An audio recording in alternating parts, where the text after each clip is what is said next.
November 9th, 1938, there was a change.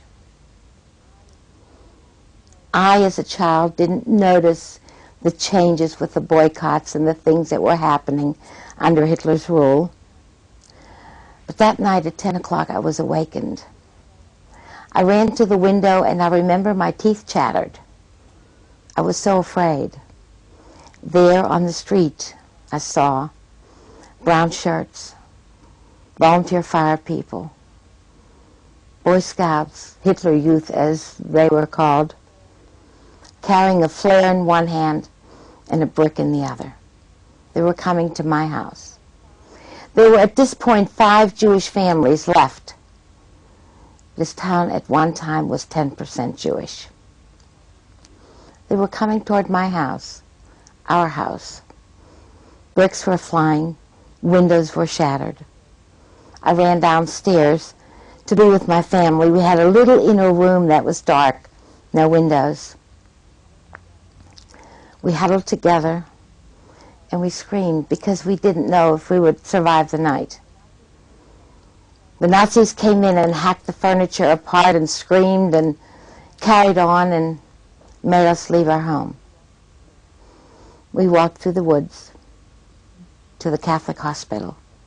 There the nuns received us. An hour later the Nazis came and made us return to our home.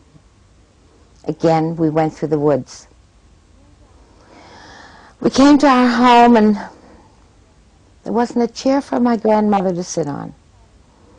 My grandfather's beautiful yellow canary was trampled to death. Who did this? It was not the Schaumbeck Nazis. It was the Nazis from the next village. This was so highly organized. The Nazis from Brunnen came to Schaumbeck to destroy the homes of the Jews in our synagogue. The Nazis from Schaumbeck went to Dalston to do their damage. It seemed that it's easier to hurt someone you don't know. My aunt and I swept up the glass, tried to put some order. My grandparents did go next door. The Christian family opened their door and took them in and gave them breakfast. My brother came that morning. Through all this, how does a child feel about not knowing what is happening to her mother? I didn't see my mother for an entire week, when indeed she was held at gunpoint in Dienstlaken in the Jewish orphanage. All the children from this orphanage were put into a hay wagon November 10th. There were so many that some of them actually pulled the wagon to the railroad station and were then deported. My mother was there for a week until she finally came to her family home, and I knew she was all right. My brother came the next morning. He boarded up the windows from the cold. The Kachelofen, which was the potbelly stove, was completely hacked apart. It was a difficult time. My proud grandfather. I can relate to you a story that was told to me by a man who used to work for him. He drove cattle for my grandfather.